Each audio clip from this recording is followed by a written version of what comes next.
창세기 46장 28절로 34절까지입니다.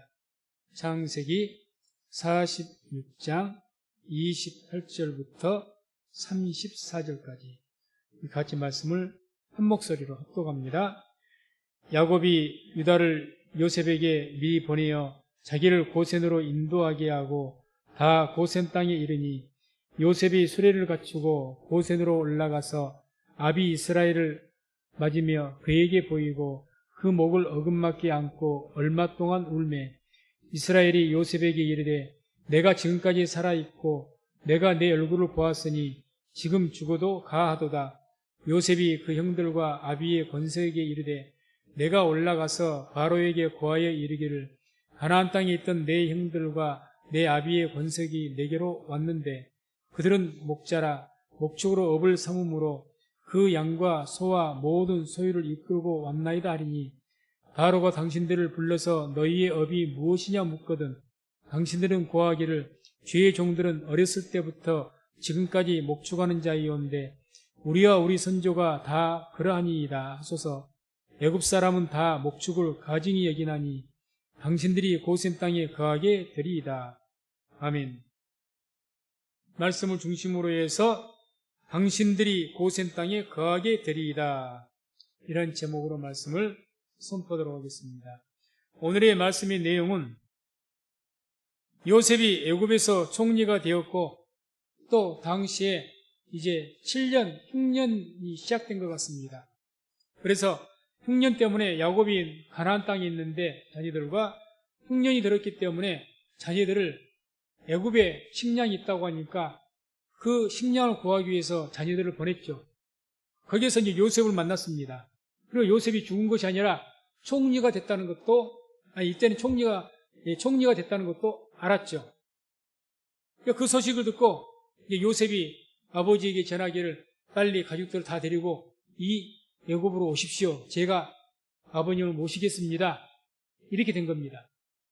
그래서 그 말을 듣고 이 야곱이 가족 70명을 다 데리고 요셉에게 애굽으로 갔습니다. 거기에 당도에서 이제 부자상봉이죠. 그래서 눈물 어린 그 부자상봉, 관객의 부자상봉을 하고 있을 때입니다. 그때 이 요셉이 아버지에게 이렇게 이야기를 합니다. 형제들에게. 34절, 34절 보면 바로가 당신들을 불러서 너희의 업이 무엇이냐 묻거든 당신들은 고하기를 주의 종들은 어렸을 때부터 지금까지 목축하는 자이온데 우리와 우리 선조가 다 그러하니이다 하소서. 애굽 사람은 다 목축을 가증히 여기나니 당신들이 고센 땅에 거하게 되리이다. 자, 요셉은 명실상부한 애굽의 총리입니다. 황제에 이어서 2인자입니다. 어마어마한 권세를 가지고 있는 분입니다. 그래서 형제 아버지야 오셨어요. 그런데 지금 뭐라고 이야기한 겁니까? 지금 요셉이 있는 곳은 어디냐? 그 당시에 왕궁이 있는 온이라는 곳입니다. 온이라는 성인데 태양성이라는 뜻을 가지고 있는 그런 뜻인데 거기에 있습니다. 그런데 이를테면 청와대가 있는 곳이죠. 아버지가 있는 그 국경까지 갔겠죠. 가서 아버지를 형제들을 모시면서 가서 혹시 이제 제가 이미 형제께 보고 있기 때문에 이 아버님과 형제들을 만나려고 할 겁니다. 만나면 이렇게 말씀하십시오. 미리 말을 전해줍니다. 우리 조상 때부터 목축업을 했습니다. 이렇게 말하는 겁니다. 그러면 이 애굽 사람들은 목축업을 가증히 여깁니다. 가증히 여기기 때문에 아마 그렇게 되면 고센 땅에, 고센 지역에서 이제 모든 왕궁에 필요한 말들이라든가 가축들을 거기서 키운 모양이죠. 조금 떨어진 곳에. 거기에서 아마 살게 될 겁니다. 그 이야기입니다.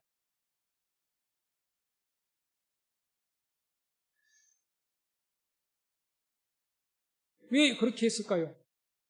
뭔가 지금 또 고센 땅에 거하게 하려고 하는 요셉의 의도가 있는 것이 보입니다. 그러니까 왕 앞에는 왜 고인들이 목축업만 한 게 아닙니다. 요셉이 꿈꿀 때 어떻게 꿈을 꿨죠?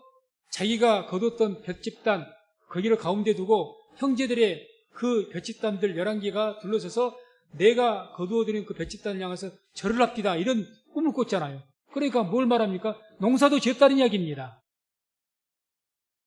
그런데 굳이 애굽에 살아 올면서 애굽 사람들이 가증 얘기는 목축업을 미리 말할 필요가 뭐가 있을까요?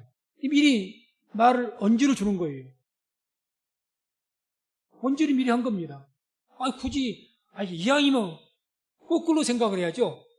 아니 그냥 애국 사람들 가증 얘기하는 것 한다고 할 필요 뭐 있습니까? 우리도 농사 지었습니다.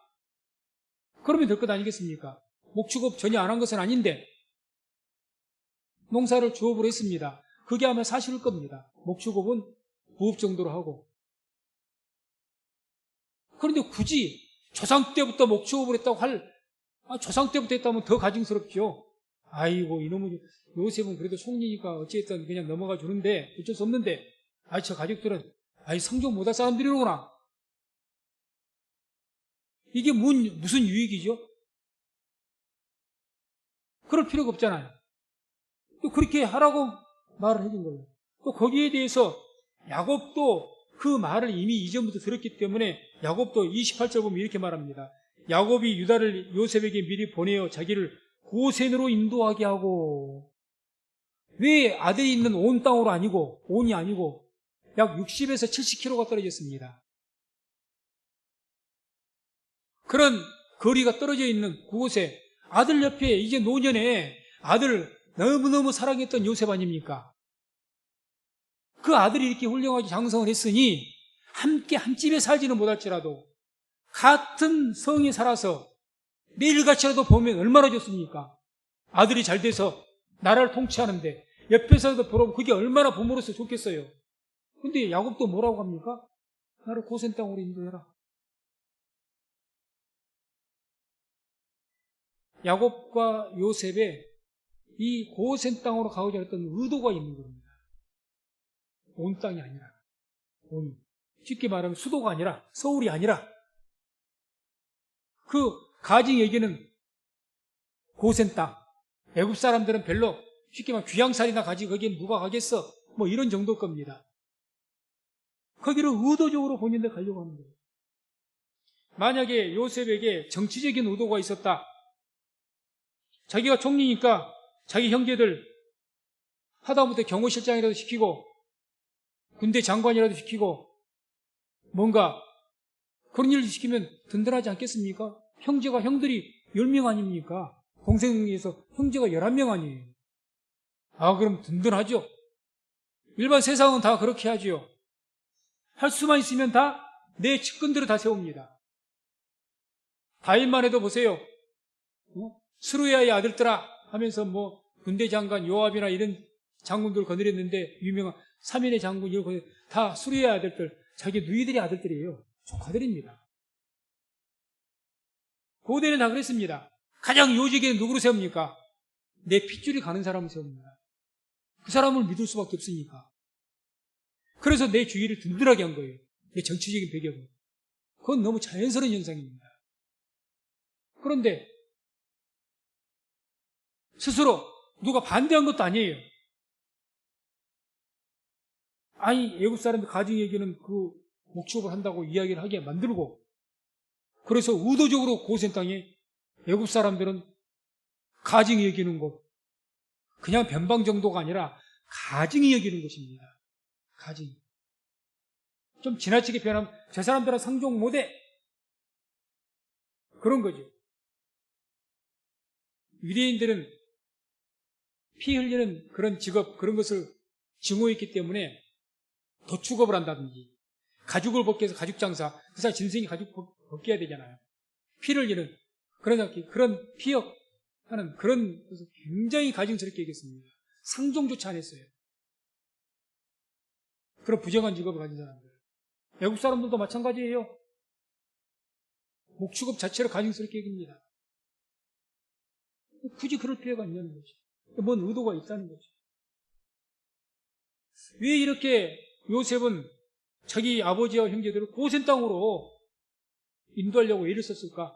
아니, 애굽 황제가, 총리가 지금 요셉을 너무너무 사랑하는데 어디인들을 못 가게 하겠습니까? 어디인들? 지금 그럴 수가 있는 상황인데 애굽 대신들도 지금 총리에게 요셉에게 얼마나 은혜를 받은 겁니까? 지금 요셉 덕분에 흉년 겪어냈잖아요. 그 흉년 요셉의 말대로 지금 나라가 되지고 있지 않습니까? 그러니 요셉은 특별한 사람이라고 알고 있고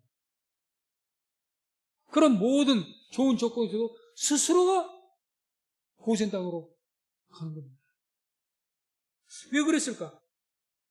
요셉은 한마디로 표현하면 하나님의 구원 계획과 섭리가 있는 땅이 고센이기 때문에, 다시 말해서 고센으로 가는 것이 하나님의 구원의 계획과 섭리가 있기 때문에, 하나님 뜻이 있는 곳이기 때문에 고센 땅으로 가고자 한 겁니다. 기도하는 사람은요, 눈앞에 번영만 안 봅니다. 아브라함 보세요. 부자가 돼갖고 롯과 같이 살지를 못하겠어. 너무 짐승들이 많으니까 분갈하지 않습니까? 그때 기도하지 않은, 쉽게 표현하면 영적이지 못한 롯은 자기 눈에 보기 좋은 대로 소돔 땅, 여기가 참 좋다, 그리 갔습니다.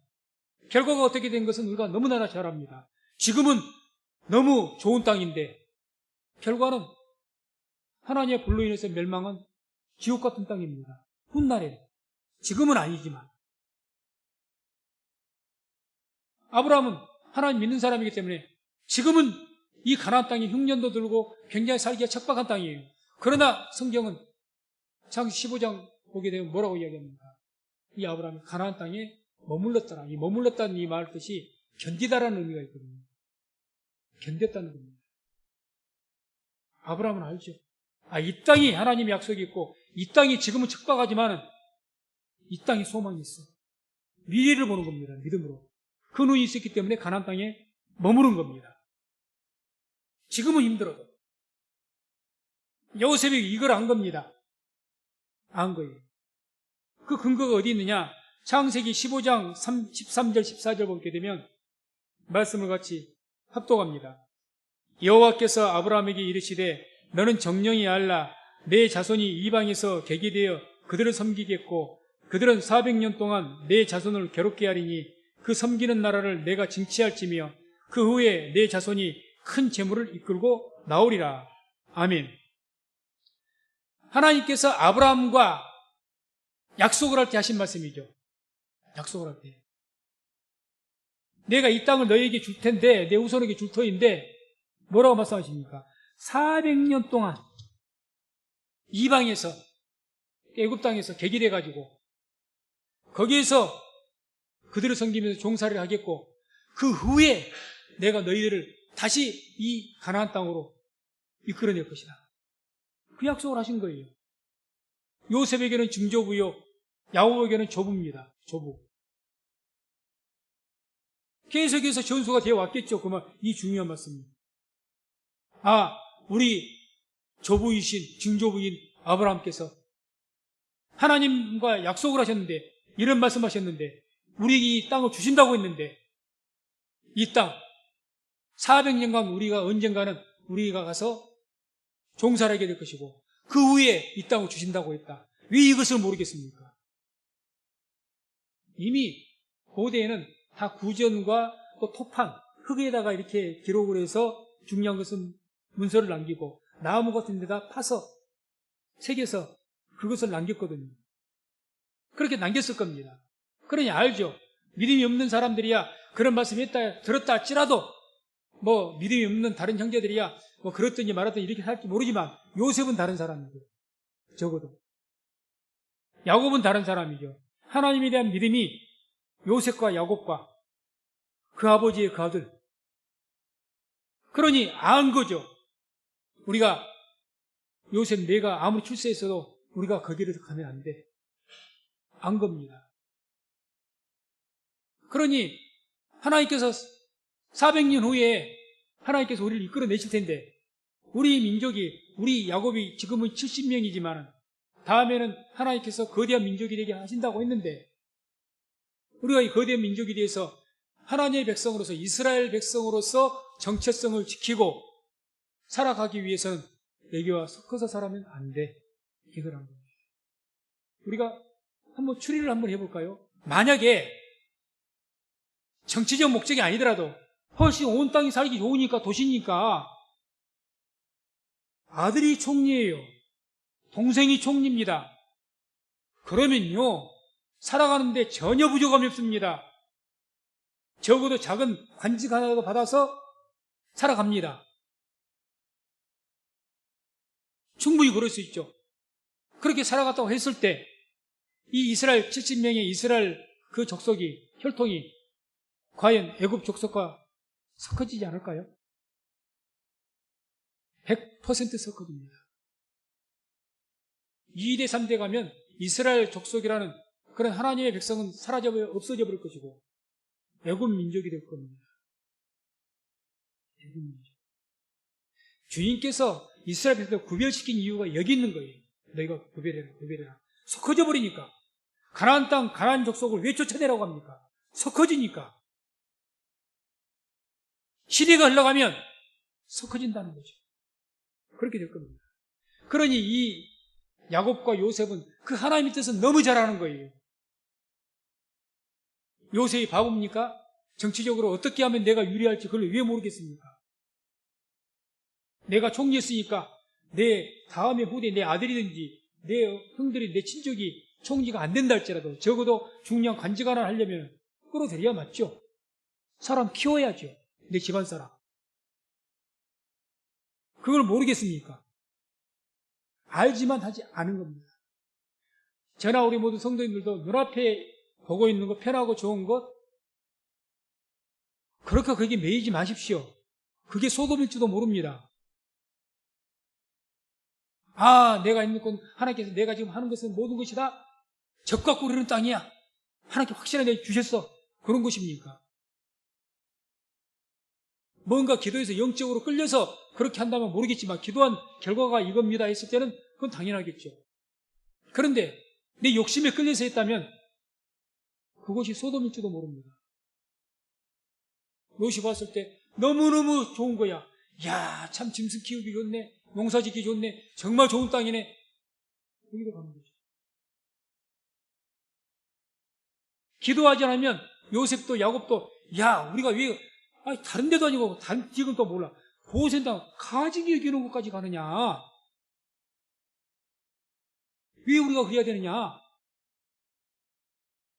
우리가 이때 만약에 제가 묵상을 생각해봤어요. 만약에 요셉을 형들이 팔았다는 그 죄가 없었더라면 요셉이 그런 마음을 가지고 야곱이 고센당으로 가고자 마음을 가지고 굉장히 힘들었을 겁니다.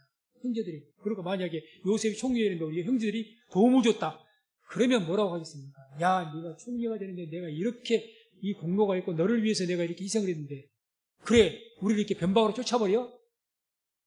이게 뭐야? 알죠? 근데 형들이 죽이지만 해도 감사하는 거죠. 그럴 위치 아닙니까? 형들은 팔아먹었기 때문에. 요셉이. 아무 소리 못 하는 거죠. 야곱은 믿음이 있기 때문에 그 아들에 따라서 가는 것이고 형들은 할 말이 없는 거예요. 여기에 대해서. 안 가고 싶어도 살려준 것이 감사한 거죠. 그렇게 해서 고센당에 가게 된 겁니다. 요셉은 참 믿음이 있는 분이기 때문에 우리가 창세기 45장 5절을 보더라도 이런 말씀이 나옵니다. 형들이 이제 막 요셉이 총리인 것을 알고 걱정, 자기 요셉 판 죄가 있으니까 아무리 형제라도 우리를 그냥 두겠는가? 걱정하니까 뭐라고 합니까? 요셉이 당신들이 나를 이곳에 팔았으므로 근심하지 마소서, 한탄하지 마소서. 하나님이 생명을 구원하시려고 나를 당신들 앞서 보내셨나이다. 이미 요셉은 하나님의 섭리를 믿고 있습니다. 형님들, 나도 어렸을 때 당했기 때문에 상처가 많지만 이제 내가 돌아보니 그 하나님의 섭리입니다. 내가 형님들은 악을 행했지만 하나님께서 악을 선용하셔서 나를 이 애굽 땅에 보내셨고 총리가 되게 하셨고 그리고 하나님의 백성들 가나안 땅에 흉년이 임할 거니까 그 하나님의 백성들을 구원하시기 위해서 나를 먼저 보내셨습니다. 그래서 걱정하지 마십시오. 이건 하나님의 뜻입니다, 이거죠. 이미 하나님의 구원의 섭리를 잊고 있는 분이 요셉이었습니다. 이게 훌륭한 점이죠. 총리가 돼서 훌륭한 점이 아닙니다. 하나님의 구원의 섭리와 계획을 잊고 있습니다, 지금. 하나님의 뜻을 알고 있는 거죠.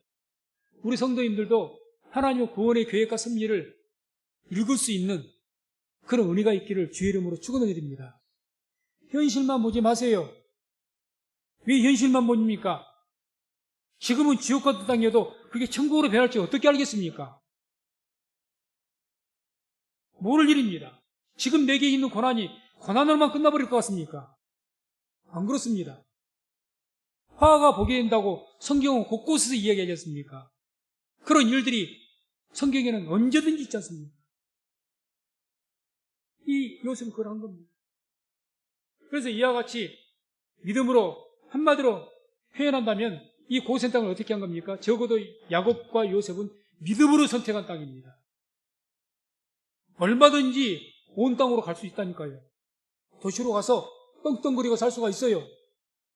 사랑받고 존경받으면서 스스로 천대를 택했습니다. 천대받는 삶을 택했습니다.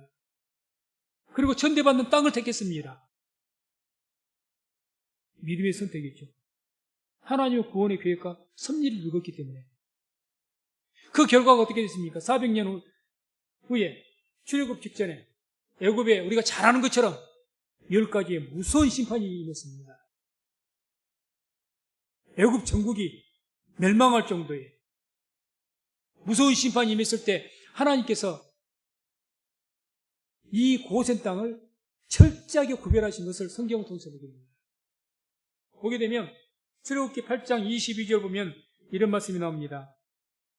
그 날에 내가 내 백성이 거하는 고센 땅을 구별하여 그곳에는 파리떼가 없게 하리니 이로 말미암아 나는 세상 중에 여호와인 줄을 내가 알게 될 것이라. 파리 재앙 때 그 덕실에서 전염병이 일어나고 그럴 때 애굽의 전역은 참 파리 때문에 고통받아도 고생 땅만은 파리 한 마리가 없었다는 겁니다. 구별하신 거예요. 그것뿐입니까?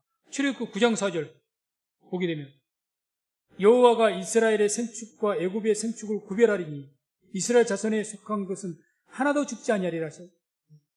독종재앙.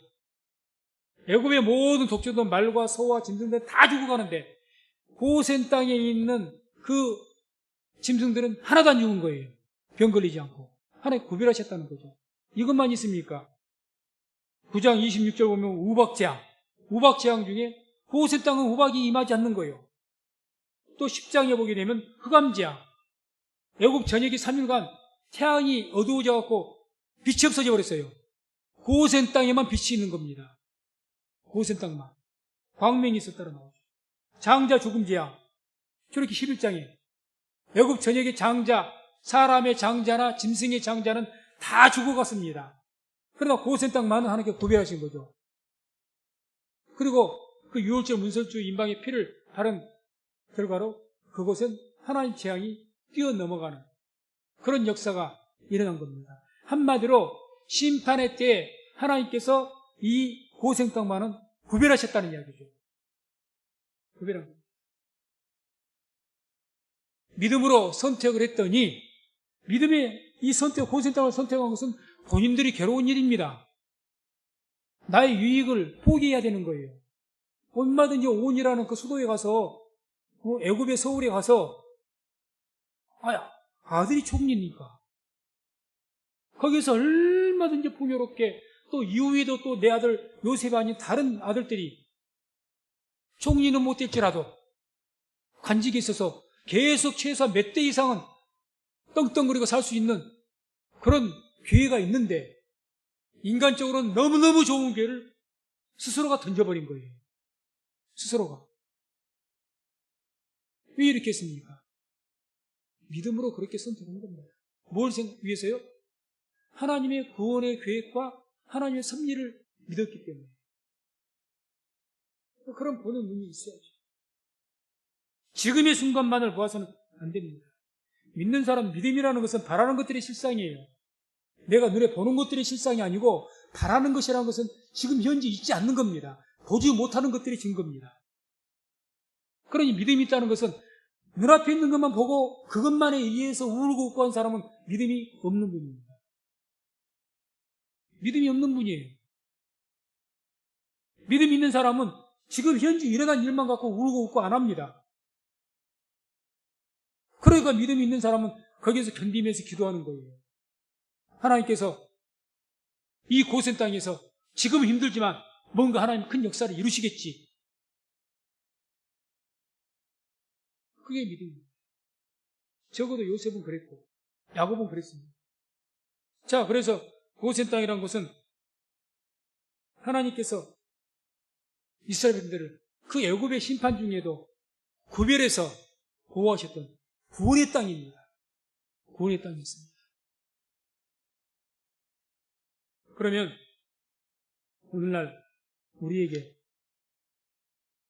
있어서 이 현실의 영적인 고센 땅은 어디일까요? 영적인 고센 땅. 어디가 영적인 구원의 땅? 어디가 길까요?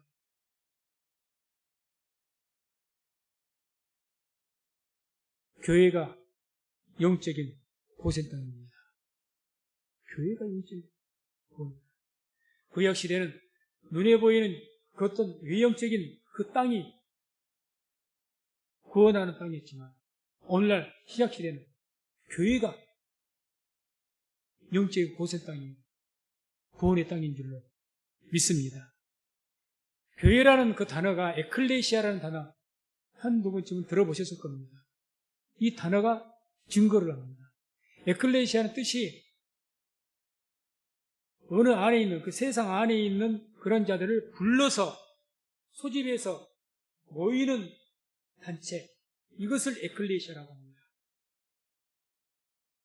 성경 원뜻이 그게 교회입니다. 오늘날은 옛날같이 교회하면 건물을 교회라고 옛날은 많이 생각을 했어요. 지금은 뭐 그런 분들은 없으시죠? 교회가 뭐가 교회입니까? 예수를 믿는 그 집단이 교회입니다. 건물이 교회가 아닙니다.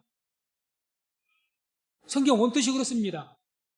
세상 밖으로 하나님께 불러서 모인, 하나님께서 부르셔갖고 모이게 된 그 그룹들, 이게 교회입니다. 애굽이 세상입니다. 영적으로. 그래서 거기에 수도가 온이에요. 온. 그 안에 있게 하지 않고 따로, 비록 애굽 세상 안에 있지만 하나님께서 예비해 주신 고센이라는 곳, 그것으로 끌어내서 거기에 함께 모여서 살게 한 곳, 그게 고센 땅이었죠. 지금의 교회 아닙니까? 네. 그래서 교회가 곧 구원의 땅이죠. 구원의 땅. 특히 교회는 그렇기 때문에 심판 때 노아의 방주와 같고 피난처와 같은 곳이 교회입니다. 노아의 방주, 피난처. 교회가 약속이 있다는 교회. 예수님께서 내가 이 반석 위에 교회를 세우라. 음부의 권세가 이기지 못하리라. 그러셨지 않습니까? 교회를 세우겠다. 아주 작정을 하시고 말씀하십니다. 음부의 권세가 이기지 못하겠다. 그 교회가 구원의 땅이 될 것이다. 그 말입니다. 세상에서. 계시록 7장 3절 4절 보면 이런 말씀이 나옵니다. 가로되 우리가 우리 하나님의 종들의 이마에 인치기까지 땅이나 바다나 나무나 해하지 말라더라. 내가 입맞은 자의 수를 들으니 이스라엘 자손의 각 지파 중에서 입맞은 자들이 14만 4천이니 다른 내용의 해석은 계시록을 하더라도 여기서 인을 쳤다고 합니다. 인. 도장이.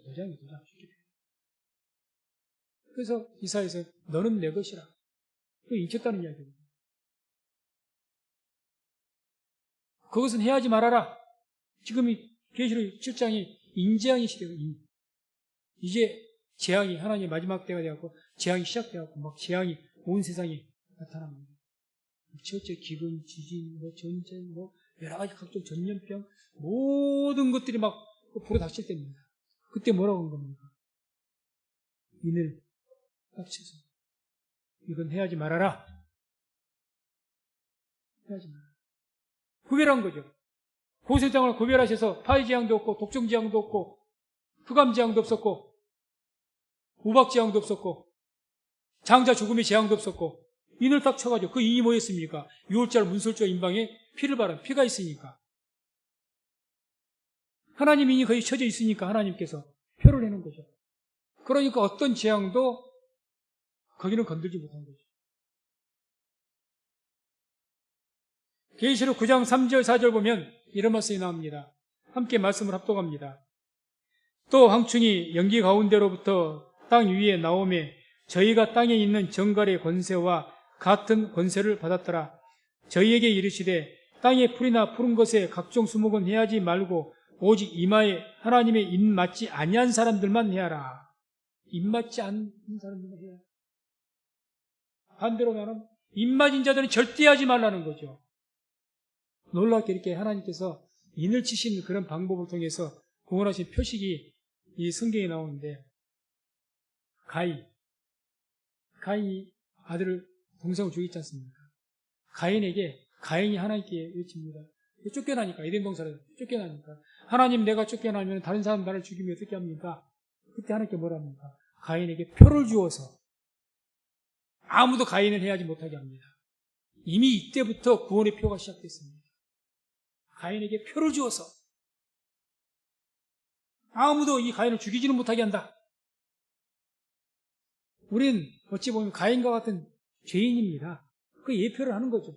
우리 모두 죽을 수밖에 없는 죄인이라는 것이 우리는 영적으로 가인과 같은 존재입니다. 가인과 같은 존재예요. 죽을 수밖에 없는 존재입니다. 그런데 표를 주신 거죠. 그게 오늘날에는 세례요. 외형적인 의식적으로는 세례를 받은 것이고 침례받은 것이고 그게 영적으로 실질적으로는 성령 세례죠. 그게 곧 인을 맞은 겁니다. 그런 자들이 모이는 곳이 교회고 그래서 이와 같이 성경은 곳곳에 하나님께서 표를 주셔가지고 그 표가 있는 것은 건들지 못하게 합니다. 건들지 못하게 합니다. 그 표가 바로 교회에 있다는 거죠. 그래서 교회 안에 있는 자에게는 구원의 약속이 있는 거예요. 교회 안에 있다는 것은 다시 말해서 예수 그리스도의 피가 거기에 있기 때문에 6월절날 문설주와 인방에 피를 바르고 그 안에 들어가 있는 모든 사람은 다 구원받은 줄로 믿습니다. 다 구원받은 거예요. 이와 같이 교회라는 것은 너무도 오늘날 특히 마지막 시대는 구원의 방주와 같고 또는 피난처와 우리의 영혼의 생명을 지키는 피난처와 같은 것이 교회입니다. 그런데 너무도 안타깝게 오늘날 우리의 현실은 이 교회를 너무 부인합니다. 교회를 중요시 여기지 않는 것 같습니다. 실제로 한국교회 트렌드 2023이라는 그런 책이 올해 중반경에 나왔는데 이게 일 개인이 쓴 책이 아니고 목회 데이터 연구소라는 하나의 단체에서 이 책을 내놓고 발표를 했습니다. 거기를 쭉 보게 되면 참 걱정이 많이 되는 이야기들이 나옵니다. 그래서 한국교회 트렌드란 말은 앞으로 트렌드란 말은 이제 경향, 그런 성향이 돼갈 것이다. 교회가 앞으로 한국에 이런 2023년 이후부터는 이런 경향으로 흘러 빠질 것이다. 그런 것을 예측하면서 통계에 의해서 말을 하는 거예요. 그런데 그거에서 이런 내용이 나옵니다. 이런 내용이 나옵니다. 지금 현재 한국 교회가 교회의 제도권 밖에 있는 교회입니다. 그러니까 교회를 정하지도 않고 교회에 등록된 곳이 있다 할지라도 교회 나가지도 않아요. 통지 안 받습니다. 이른바 나홀로 신앙이라고 그래요. 나홀로 신앙. 나홀로 신앙. 아무 간섭 안 받고. 그런 신앙인들이 한국 교회, 기독교 교인 전체의 54% 정도 됩니다. 반이 넘어버렸어요. 그런데 앞으로 더 걱정이 된 것은 앞으로 더 이런 경향으로 흐르기가 쉽다는 거죠. 그만큼 교회가 중요치 않다는 거예요. 이유는 있죠. 왜 교회가 이렇게 부패하냐? 요즘 교회 목사들이 왜 저러냐? 여러 가지 이유는 있습니다. 그런 이유로 이렇게 됐겠지만 어쨌든 이 교인들이 교회를 부인해버립니다.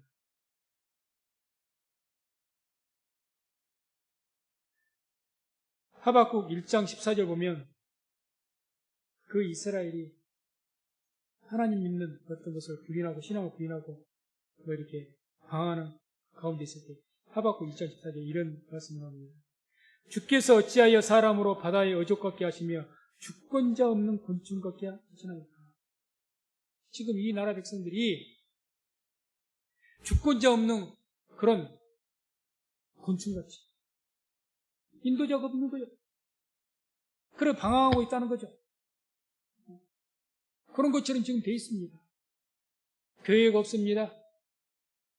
아무 자기 내가 스스로 인도하는 겁니다. 그런 자들. 이런 형식의 신앙은 어떤 신앙이냐? 사사기 시대의 신앙과 똑같습니다. 사사기 21장 25절 보면 이런 말씀이 나옵니다. 그때 이스라엘의 왕이 없으므로 사람이 각각 그 소견에 오른 대로 행하였더라. 우리가 사사기를 읽어보신 분들은 다 아시겠지만 혼돈의 시대죠. 12명의 사사가 돌아가면서 심판은 재앙받으면 그때 회개하고 또 손들고 잠깐 회개했다가 또 조금만 하면 또 죄를 짓고 왜 그렇게 되냐? 자기 소견에 오른 대로 행합니다. 쉽게 말하면 제사장, 레위인들, 종교 지도자들 지도 안 받습니다. 안 받으려고 합니다. 사울과 다윗이 뭐가 다르냐? 사울 왕은 어떻게 해서든지 제사장들하고 멀리하려고 귀찮으니까 신앙적으로 뭐라 하면 귀찮으니까 아예 법궤를 안 모셨습니다. 법궤 모시면 누가 따라오죠? 제사장들 따라오고 레위인들 따라오게 될 수밖에 없어요. 그러니까 아예 모시질 않았어요. 다윗 때에 다윗이 왕이 되자마자 모신 것이 법궤입니다. 그걸 하나님께 기쁘게 보신 거죠. 오면은 당연히 제사장 따라옵니다.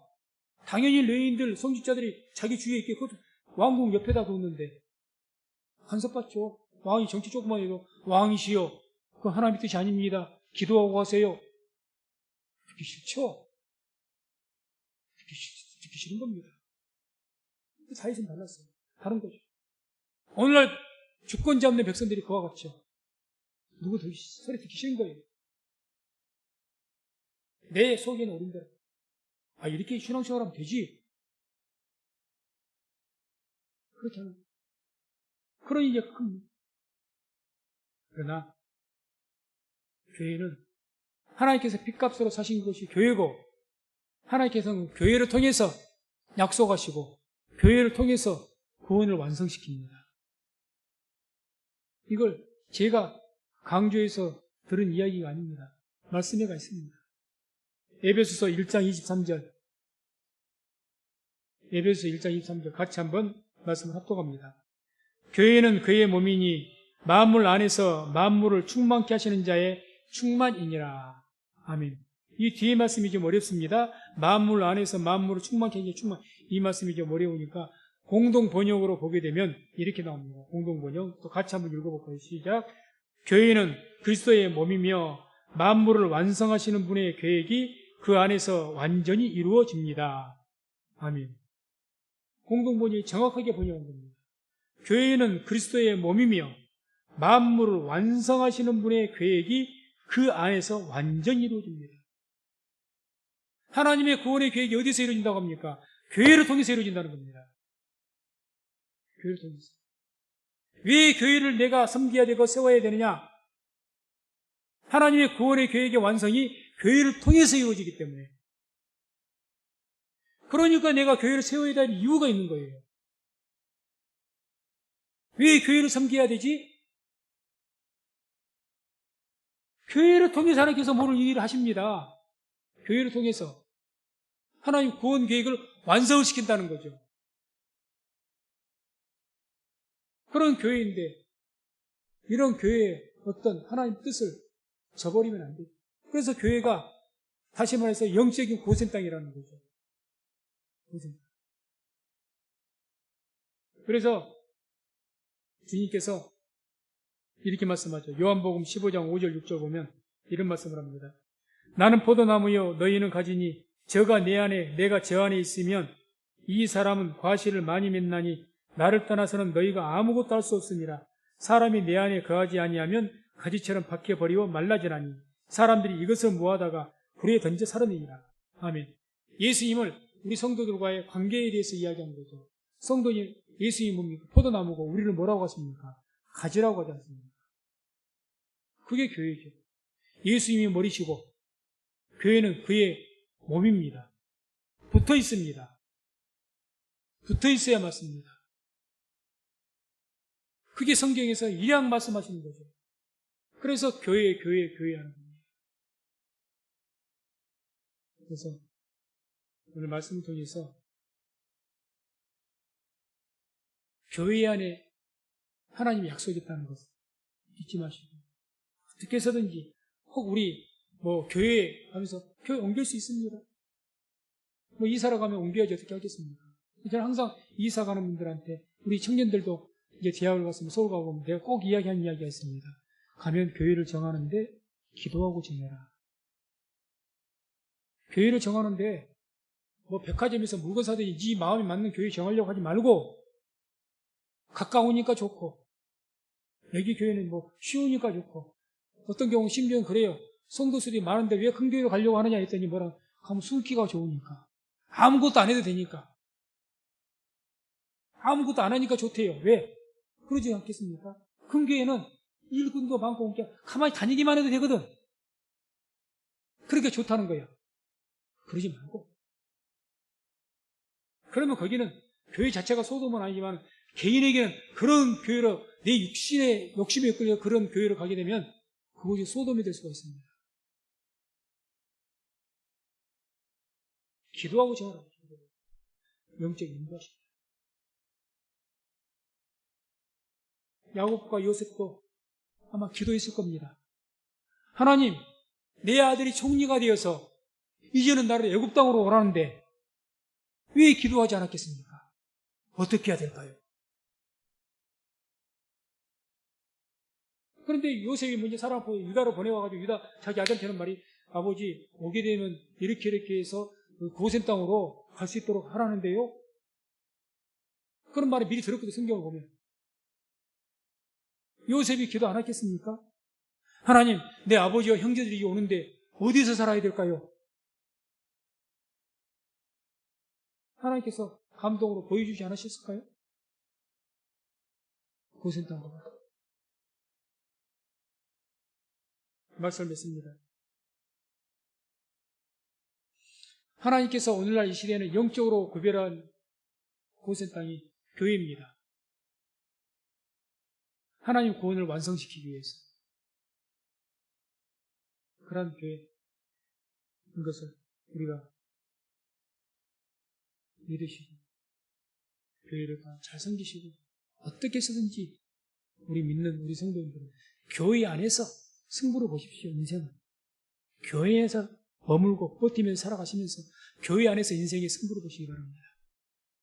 그러면 교회 안에 있을 때 하나님께서 지키시고 보호하시고 인생의 성공의 길로 인도하실 줄로 믿습니다. 기도하겠습니다.